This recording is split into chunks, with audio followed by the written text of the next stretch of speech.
What is up and welcome back. My name is Justin Khanna. This is the Repertoire podcast. We have not done a solo episode in a while. It's just me, but this is kind of like a Michelin recap video that I wanted to record episode because the ceremony that we talked about in the last episode that we discussed with this big Alinea bombshell that kind of happened tonight. And so I wanted to basically have this be like a hangout slash just talk about the state of things because as Ray and I were just kind of like scrambling and also kind of like wanting to break the news in a way that we don't normally do it, that response that from you folks was really, really positive. Both some of the thoughts, the speed at which some of this information was coming out. And I know that there's a lot of you folks that listen that really appreciate the long form, nuanced discussion that we try to get into on some of these things, as opposed to like dunking on people or chasing headlines or trying to be dramatic in these situations. And so I basically just have a quick docket that is very rough. I actually have a couple of different windows open and tabs that I wanted to kind of like walk you folks through on some of the stuff that happened tonight, as well as what I believe it implies kind of going forward as we talk about Michelin and the guide and its representation in the US and how that also affects chefs and their teams and the restaurants that are getting some of these awards. And so if you missed the episode where I talked about this idea of like the meta of Michelin, that is the last episode in your feed. I would highly recommend you either cue that up next, or I'm sure as I go through some of this stuff, I will kind of touch on some of these concepts. I don't want to totally not respect your time, but also I just do think that as we're hearing some of these people online in comment sections, in other podcasts, in people who are largely like peanut gallery folks, I kind of get upset sometimes. And I want to make sure that I'm putting out content that is both encouraging. I don't have any sort of vested interest in seeing Michelin be like the one and only when it comes to awards and accolades. But I do see a little bit too much harshness, and I just see it as people being a little bit too grouchy. And I kind of explained that in the video. And so let's go into some of the things that I wanted to discuss. And even if that's like you're prepping right now and this is just a quick time saver for you, let's kind of go through some of the things that got announced today. And so for those that missed it, Alinea lost their star last week. Their third star last week. So Alinea had been a 3 Michelin star restaurant for as long as the Michelin Guide had a representation in Chicago. And then all of a sudden that just like fell by the wayside. Grant posted on his Instagram, and as of today, you go on the Michelin app, the Michelin website, Alinea is listed as a 2 Michelin star restaurant, and that was up until the ceremony. I was like checking this morning just to make sure that I was accurate in some of those things. Now, a couple of days after we had that, like almost stoked the fire even more, like gasoline got poured on this situation, when we then learned that Masa in New York City and the Inn at Little Washington in Virginia, also 3-star places, have also gotten demoted to 2 stars. So I want to talk about those things. So I'll just give you the update. In New York, Jung-Sik, 11 Madison Park, very fascinating as we've been covering their shift in menu philosophy and what they're serving and the structure of going from all plant-based back to including proteins on the menu. This, again, just goes a little against a little bit of the narrative that I see some people pushing as we're talking about some of this stuff. Then the one to kind of like celebrate or highlight or share as a new 3 Michelin star restaurant in New York City, Sushi Show is a new restaurant. Room looks gorgeous. I have not had the pleasure of eating here. Quote, in the shadow of the New York City Public Library, Chef Kenji Nakazawa exemplifies mastery of the highest order. His omakase is utterly unique. The progression ebbs and flows with a dazzling variety of fish, shellfish, and vegetables and more, applying an extensive use of fermentation techniques first developed in Japan. And so it kind of talks about this, the setting in the dining room that I'm kind of looking at here. The Hinoki counter flanked by towering ice boxes fronted with carved wood doors, while all around the kitchen and service teams work in perfect tandem. In total, the pace, breadth, and persistence of excellence that unfolds here will impress even the most experienced sushi enthusiasts. And so it looks like this is on like 5th and 40th in New York. So like if I go and I try to book at Sushi Show, it's still on their talk page. They're listed as 2 stars, obviously. So the shorter omakase experience is a exclusive culinary journey, $450 per person. It looks like it's somewhere around 20 bites or courses. And then there's a 10% administrative fee that they include. And as of now, it does not look like I can book. Completely sold out at Sushi Show. So huge congratulations to that team. That kind of like, again, don't want to call it a replacement because it seems like it's a very different style of concept. I think that some people can like rope all Japanese concepts, or, take any cuisine and they just kind of like, oh, it's Italian. Oh, it's this. You just kind of, oh, it's French. Almost stereotype it. But this seems very different from masa. I also haven't eaten en masa, full transparency, but I do think that there's a little bit of a difference here to highlight. Then we could go down, continuing Le Bernardin and Per Se. So there are 5 restaurants in New York City that have 3 Michelin stars, just for those following along at home. Now we go to Chicago. And Ray and I were having some conversations offline about, is there a sleeper restaurant that kind of comes in? And now there are multiple 3 Michelin star restaurants in Chicago. Here's like an interesting anecdote that kind of came to mind as I was both thinking about like what type of restaurant would that be? What are contenders for that place? And then what does Chicago look like post Alinea? And I'm not saying like I think Alinea is going to go out of business or anything like that.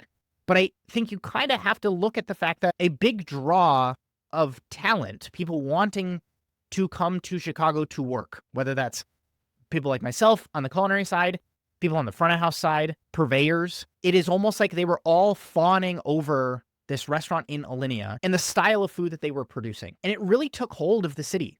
And I say that as somebody who worked for the like next derivation of Grand Achatz in Curtis Duffy when my first job out of culinary school was at Grace. There was a lot of criticism that came that way at Grace's execution of things because it was very largely like Curtis's experience from Alinea.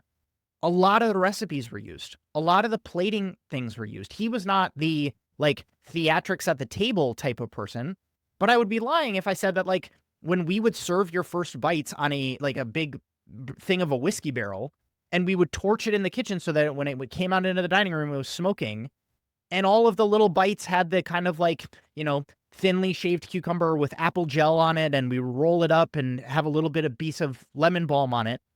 There was a little bit of like, okay, this kind of looks a little bit like Alinea. And then you have like Homaro Cantu, for those that aren't aware, or you have like El Ideas, or you have any of these places that like 42 grams, like any of these places that again are like, they were always the prince to the king that was Alinea. And I think that the reason that Alinea was successful in Chicago, and again, I'm ranting here because this is like, it's interesting for me to explore these ideas. And maybe this is interesting if you're a listener and this, I don't know, you also think about these things in the grand macro scheme of like cuisine and the culinary landscape of especially a place that is like so widely varied like the US. The reason that Alinea stood out in Chicago is because it was such a stark contrast to the classic French fundamentals of Charlie Trotter back in the day. For those that don't remember, like those were like the big fine dining heavy hitters in Chicago when, we're talking about these years like 2005 when Alinea opened and 2010 when the Michelin Guide first came to Chicago. And then since then,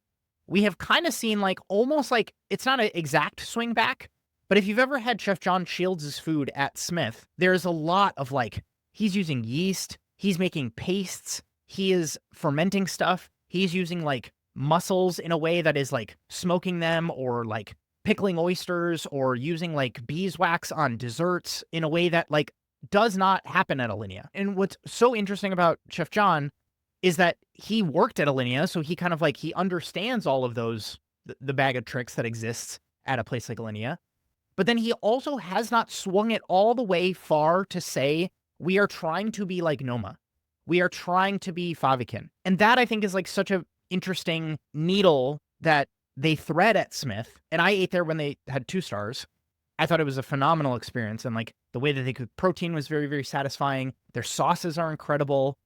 The dining room is just like very like pleasing and cozy to kind of sit in a way that again is not the stark brutalist architecture of a place like Alinea. Going into again some of the news, I am again getting off track here. I just told you this is going to be a condensed way to get some of your news, but I'm clearly off track so far. Talking about Chicago, Feld, the restaurant that was highlighted in the Knife Edge show on Apple TV, as well as some of you probably follow Jake on either TikTok or Instagram, got a star. So super exciting for that concept. Again, have not eaten there, but again, from afar, have followed a lot of his commentary, have seen a lot of the kind of disappointment that people experienced on the first kind of like opening days and weeks and months of Feld. And for them to seemingly like find their footing and then make this achievement is like really, really cool. And again, like wishing both the team the best and then hoping that I get to have an experience there.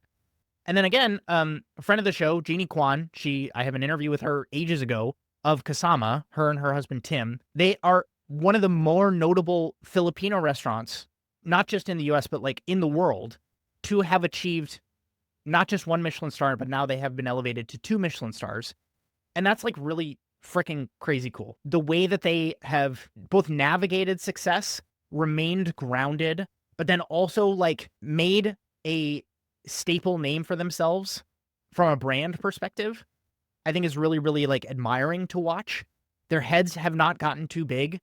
They, again, like Jeannie still DMs me. Like there's so much from a good person perspective amidst like getting American Express partnerships and, you know, like getting flown out to do some of these cool things. The Philippines also like has a Michelin guide now. For, again, this is like another update in the slew of stuff that's happening here in the US. I think it's just really, really awesome to see some of these like cuisines that other people in the past, years past, would have said, this is not a place that is getting highlighted enough by Michelin. And then we saw sometimes the pendulum swing a little bit too far where other organizations, I won't exactly call out Michelin here, over-indexed on, like, we want to be as just kind of like everybody gets. It almost went to like participation trophy level of awards being given out. And now we're starting to see like people who are genuinely executing on a level that is getting the attention of some of these awards and accolades, getting that recognition bestowed upon them. And so that is really, really exciting. So there are a couple of other places that, again, we'll link in the show notes on Chicago's front. But like the big ones, the ones that you're going to probably see in your social media feeds, are Alinea losing, Kasama getting elevated, and then Feld getting their first star. Now, going back to I talked about New York, 5 3 Michelin star restaurants now. We talked about Chicago. Now we're going to go into the newcomers who have not had Michelin guides as of late, but now they have representation. So it's Boston and Philadelphia. And so what we've seen is Michelin enters a new market. Sometimes people are a little bit like, oh, this place that is like the fine dining place in the city should get, and then they give their prediction. So this should get 2 Michelin stars. This should get a star. And what often happens, what we're seeing again in this meta of Michelin that I've been kind of referencing, is that on these new cities, Michelin is a little bit shy and timid to give out stars from a first inaugural year perspective. And so in Boston, they're, again, calling it a select group of people. 311 Omakase received Boston's only Michelin star for 2025. Bib Gourmand restaurants and Michelin recommended restaurants were in, you know, like the dozens. There was a bunch of them. So Philadelphia, boom. And then I can go distinction and I can say 1 star. And so what I have here, I have 3 restaurants. I have Her Place Supper Club. I have Providence, not to be confused with Providence in LA. And then we also have Friday, Saturday, Sunday, which I think some of you listeners have also worked at. And I know that there's been, again, I'm like seeing some of these names. I wish I could travel more and be like the food writer, quote unquote, that also hosts this podcast. But in Philadelphia, we're also seeing 10 Bib Gourmand restaurants and then 21 Michelin recommended places in Philadelphia. Let's just quickly go to DC. You can't even select on the website now to have a 3-star place be filtered. And so kudos to Michelin for like doing this pretty quickly, like updating the website so that, again, as people make reservations, as people are getting their expectations, we live and breathe this stuff because, again, it's like the industry that we work in. But you have to understand that like not every guest is constantly up to date on some of these things. And as fast as we can be to kind of share some of this news, this might be something where 6 months from now, and sometimes some of this stuff like populates in people's brains and it sticks there, and people will continue to book even though like, oh, it doesn't matter to them. And that I think is an interesting, again, part of the meta that we're noticing is that, you know, some of the hottest tables, especially in some of these metropolitan cities, they don't have Michelin stars. And so as much as it pales in comparison to getting the Michelin star, congratulations, like to these teams, to these organizations, as well as like people who are probably largely behind the scenes in getting some of these guides into some of these cities. I can only imagine, like I've been trying to get into those conversations in Seattle here, and it's not an easy thing. There's like money to be talked about. There are people who push back on Michelin. And I think that there's all of this stuff that it gets people's attention And the way that I kind of test myself on some of these things is to like look at the way that some other outside either industries or people talk about what it is that we do. And people still go to Michelin. Like the brand equity that Michelin has is still really, really powerful. And so we talked about some of the cities and the new awards that have just happened. I want to kind of take a second to discuss the reason last week was so impactful with Masa, with In at Little Washington, and with Alinea, all three-star places losing their star and getting demoted to 2. I did some research and I wanted to see, has there been some sort of precedent for this in either other high-profile cities? Did this happen in Paris? Did this happen in Tokyo? Was there a time in San Francisco when any of this happened? And what's cool is I've been in the industry long enough, especially for like a San Francisco type place, for me to remember a lot of this stuff. And so that I think is like, Alinea was the big shock, but then it was like, boom, boom, Masa in a Little Washington right after that. That made it so, again, like, it was like, whoa, what is happening here? And so as I was researching, some insights that came up is that usually the demotions happen from 1 star and then all of a sudden you don't have your star anymore. So I'm speaking in generalities here. I'm sure there's some examples that somebody could find that kind of goes counter to this. But aside from Danielle in New York losing their 3rd star in 2015, we don't really see 3-star places losing their star and getting demoted. What typically happens, and this is widely shared, is that the chef will leave.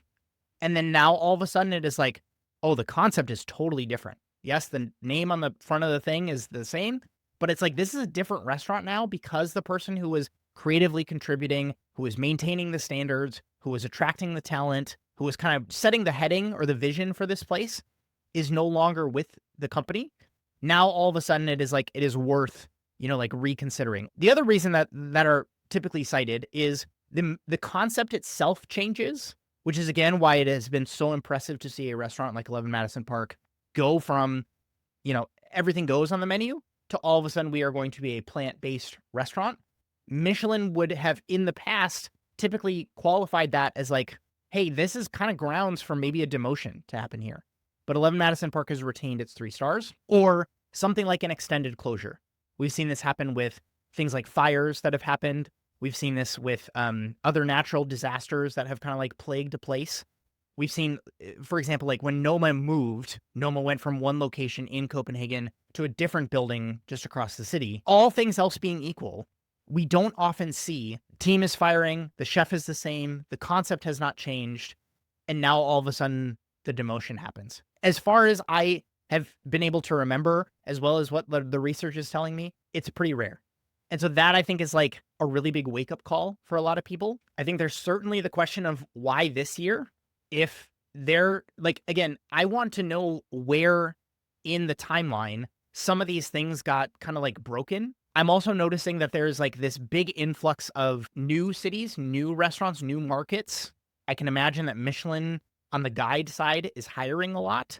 Their team has to have been grown in like the number of people that they need to keep up with all of these new restaurants. And so is there more conversations that are happening amongst the inspectors?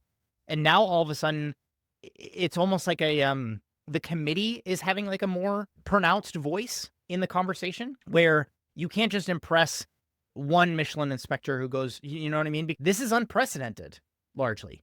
And so my brain goes to like, why are some of these things happening? Not just in one isolated incident. When we see Danielle lost its 3rd star, it's like, okay, well, you can point to that team and that organization. This largely seems like a shift in like standards.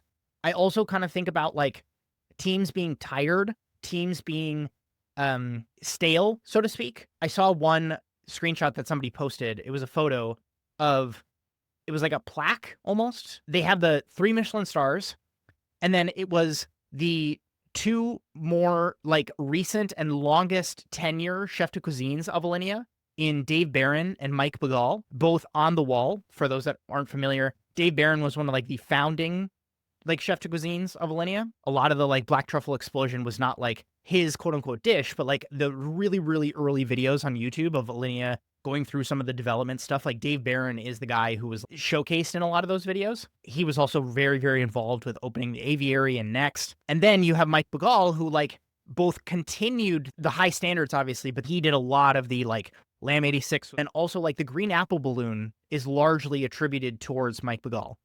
And so like you're still having these innovative streaks and these boundary pushing, maybe it's not even boundary pushing, but like at least keeping the waterline where the person before you had set it. And I think we're starting to see some of these departures from that causing some of these problems. Here's what I will also say on the Inn at Little Washington differing from Alinea and Masa, in that the Inn at Little Washington also has an inn. And so there's like a larger hospitality kind of like ecosystem around Inn at Little Washington that weirdly, I don't know how they operate in the sense of what is the ratio of people who go eat at the restaurant to the people who go stay. An example that I kind of have in the top of my mind is like, I think Single Thread in Sonoma only has like a very small handful of rooms that you can stay at. And then you can also have like, you can have breakfast the next morning because you stay at Single Thread Inn is kind of how they phrase it or market it. And so I weirdly think that like Inn at Little Washington is probably going to be fine. I know that Masa is also like very much so a single person reliant business in Masa himself, being the person who like people come to see. Masa in New York City stays open even if its namesake, Chef Masa Takayama, isn't physically there. The high-end restaurant operates under its brand name and staff to continue serving its menu, but the focus on the quality and experience of the brand has built regardless of whether the chef is present at every service. I mean, this is another example of like Brooklyn Fare being an example of a place that like closed and then, you know, like the chef, you know, like departs and then there's, you know, like all of this drama that happens that again warrants the star being demoted. A couple of other things that I saw percolating that I kind of just want to leave you folks with. Cisco sponsored this ceremony. I am not familiar or read up on enough if this is a new thing, if this has happened in the past. Sponsorship is a really interesting thing from a like partnership and endorsement perspective, but it was admittedly kind of strange to see like people getting Michelin jackets put on them on stage. And like one of the more legible things you can read on the sleeve of the jacket is the word Cisco. Ray and I have talked on the show 2 or 3 episodes ago about Cisco and why it has such a bad rap with people. I think it was purely a financial play. I also think that as we've talked about, as I talked about at least in that episode, you can get Seafolds and bleach and receipt paper from Cisco, and that might be the only thing that you get. You don't get one singular, you know, like food item, quote unquote, when it comes to like produce or protein or cheeses that you're serving. You might get like fryer oil from Cisco. Do you know what I mean? Like people forget that like Bouchon serves frozen fries. You know what I mean? There is Cisco products that exist at restaurants and it is a cost thing, or maybe it's an availability thing because Cisco will deliver to me more days a week than my other dry goods purveyor. And when it comes to getting Diamond Crystal kosher salt, I'm going to go with Cisco because it's more affordable when I buy in this quantity and they can deliver it to me tomorrow. And so again, like anybody who's going to take a look at this and say like, oh, well, Michelin has, you know, like completely lost the plot because they're quote unquote endorsing Cisco. I think that it is, again, a similar thing that we've seen in all of these other partnerships that Michelin has decided to enter in the past several years. I would say both parties are seeing a more positive ROI that comes from the partnership. And that's why they enter into it. When you see a city or a market say that I'm going to take $300,000 and give it to Michelin so that the guide comes to this area, it is going to probably result in multiple millions of dollars of tourism to that place over the expanse of however long that contract is. Cisco probably thinks the same way. We can sponsor a Michelin ceremony. We will, you know, like make sure that either the seating is better or the AV setup is a little bit more flashy or insert thing. Michelin, we also don't know how Michelin operates their business behind closed doors. And so Michelin might use this check from Cisco and do some other stuff with it that they need to do from a business perspective.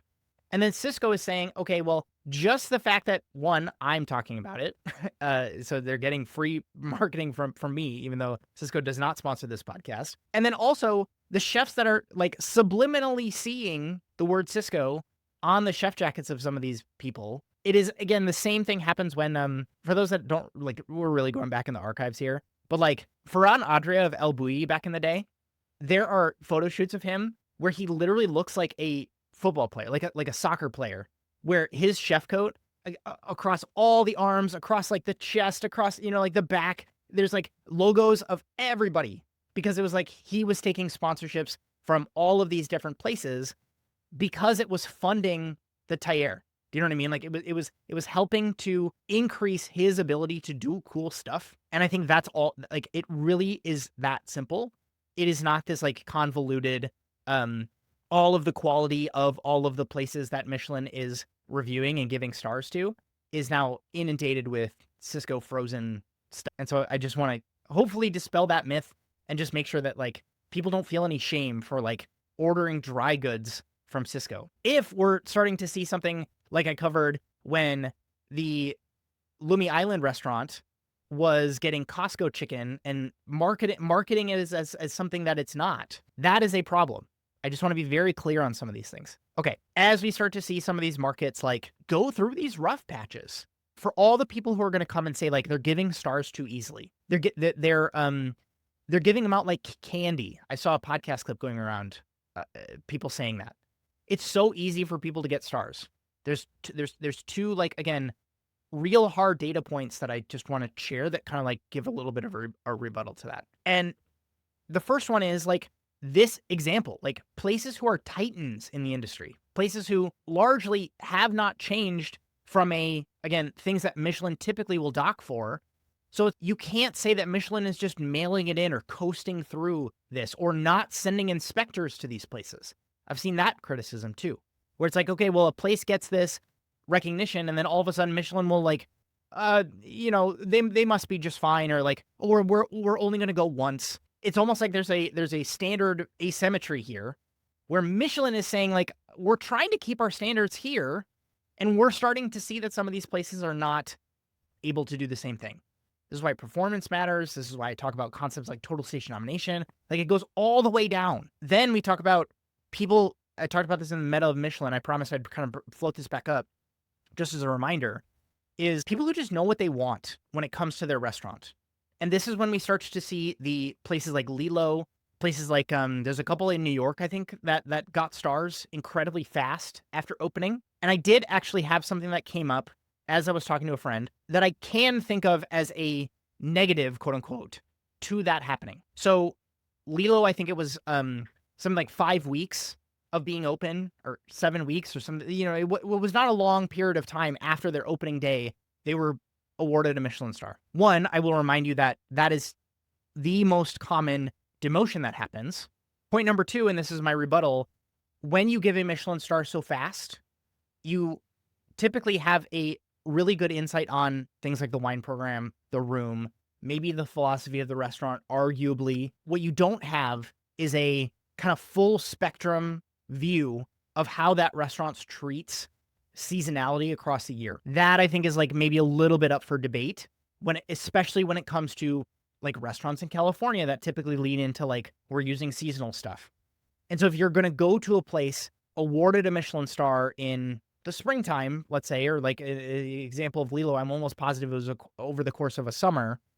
It's like, of course that's going to be really, really banging. It's California in the summer. Is that level of execution going to hold as we go into the winter season? Michelin does not have those answers when they give that Michelin star out.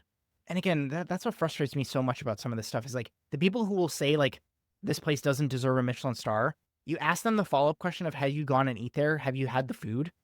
And their answer is no. It's like, okay, you know what I mean? Like I try to prevent myself from, if I'm going to give any criticism like that, I need to have eaten there. I need to have processed that meal. I need to have at least some talking points where my criticism is not just like point finger and say boo. And so here's where I'll kind of end it and wrap it up, because I don't want this to be too long of an episode here. We will be back later this week to jam on more stories. I think chefs are really competitive.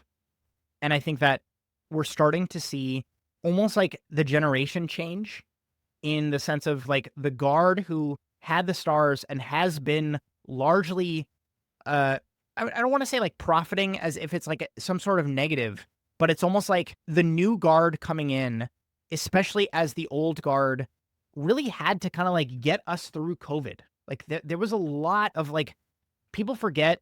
I don't think people, like, everybody forgets. I don't want to paint with a broad brush here, but it's like, it wasn't that long ago And there was a lot of fallout that happened that we largely managed to stay intact. I know a lot of restaurants closed. Again, don't want to paint with too broad of a brush here, but it's like we're starting to see a new kind of like the seeds are planted, and it's kind of like they know what they don't want. We're starting to see some of them like find success really, really fast. And I'm just very, very, again, this is my optimism brain kicking in here, where Michelin is also in more cities than ever. And so it is not the case that you need to go to New York to make it, or you need to go to San Francisco to make it, quote unquote, if Michelin is your thing, or Chicago to make it. I was talking to Ray, and he was like, it's interesting to see some things that we've seen paralleled with cities like Denver in Boston and Philly, with like it's only 1-star places and it's not really that many of them. And my not pushback to Ray, but it was a point that I brought up that I thought was, again, worth talking about, was that if you are on the East Coast and you are into fine dining and you have Michelin aspirations, why would you go to Boston up until 2025? You need to go to New York to get those stars. And so Boston, I don't want to make it sound like I'm labeling Boston as like some second-class city or anything like that, but there are benefits to like cost of living being lower, population being lower, like all of this stuff, like not being so go, go, go from a speed perspective. And like, again, from a competitive perspective, Boston had its own draw for people, maybe even a lifestyle perspective, that New York, it was not New York. Like the rivalry from a baseball perspective exists there for a reason, because there's different cultures in both cities. But now what we're seeing is that opportunity is there now. And I think if you're someone who is like, you're going to advocate for opportunity in other areas, it's like, this also makes sense to applaud Michelin going to some of these other places, especially considering like, aside from a few edge cases, I don't think it's causing that much harm. And I'm willing to debate folks on that piece. And so I think that we're going to start to see like a lot of teams shifting and changing. And there's going to be a lot of hard conversations that are happening, especially in these places that are like being demoted. Danielle is an example. I had one of you folks message me that like Jean-Georges is an interesting person who like was 3 stars, lost 1, is down at 2. And now like, is there a world where Jean-Georges comes back and gets 3 stars? Interesting. Like that, I think, is going to be something to watch going forward. Are there these reclaiming the 3rd star stories that like maybe those are the things that get told in the next series, like the next season of Knife Edge, as these people document the way that these people who really know their stuff, like this is not like amateur people who are like first time restaurant owners trying to get their Michelin star and maybe try to figure it out. This is like beaten and battered restaurant chef who is like, this is like the sequel movie, like it's the 3rd movie. Do you know what I mean? That's typically how it flows, right? It's the introduction story, it's the hero gets beaten down, and then it's the rising up afterwards. When it comes to things like this, you can point an entire team at a goal and say, go. Like, it's kind of like human achievement and performance kind of like all wrapped up in one. And I just get really, really jazzed to see this stuff play out. And so I'm obviously going to keep my eye on it. It has been one of the more distinctive years in Michelin history. And so with that, I will leave you. If you haven't liked and subscribed to the channel, we're covering some of this stuff like as quickly as we can from the sense of like when we think it matters. And again, if this is something that you're getting value from, sharing it with a friend, leaving us a rating on Apple Podcasts or Spotify really, really helps, because we've seen some really exciting growth over the past couple of weeks, and I want to keep that going. My name is Justin Kahn, and this is the Repertoire Podcast, and I'll catch you folks in the next one.